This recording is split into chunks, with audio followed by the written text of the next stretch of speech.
Bill Belichick and the Patriots is sitting in the cut and are putting together their plan. I see Bill Belichick going after Lamar Jackson. They're sitting in the draft with the 14th pick. So we know that's one of the pieces needed to get Lamar. There isn't a more savvier trade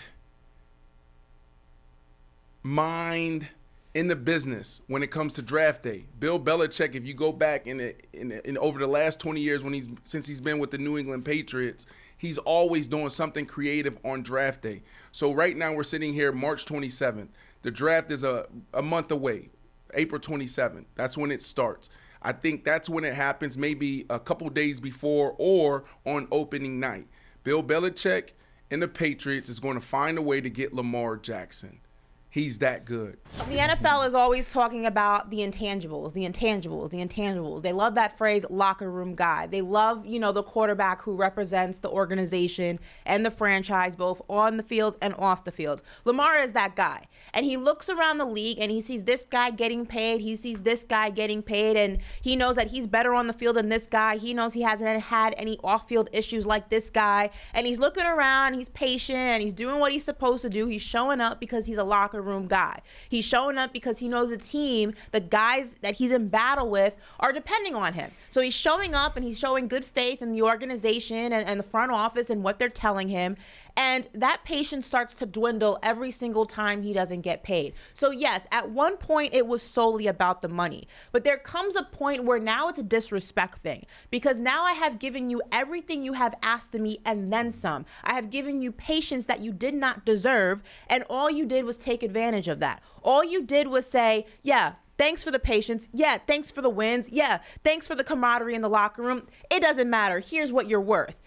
And yeah, at one point it was solely about the money, but now it's a respect thing because now you have shown me what I mean to you. And let's go ahead and, analogy this in a relationship standpoint. Sometimes, if you're married and you're in a bad marriage and it's just like, you know what? I don't really care what happens. Take the house, take the dogs, take the kids. I just want out. I'm done.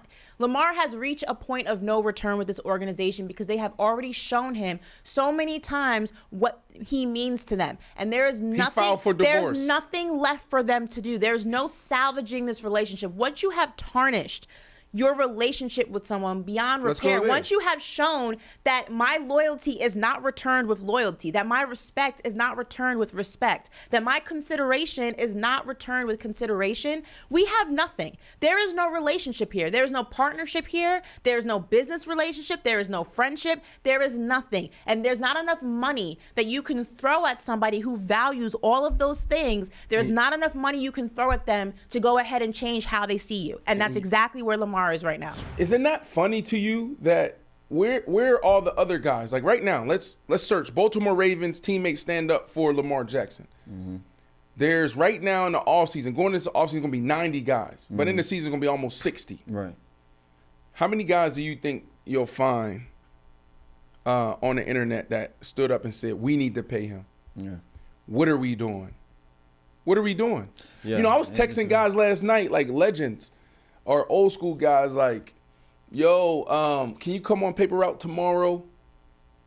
I want to talk about the Baltimore Ravens and Lamar Jackson. I want to get your point of view because obviously you're familiar with the owner and the organization. These is text a bunch of guys. Yeah.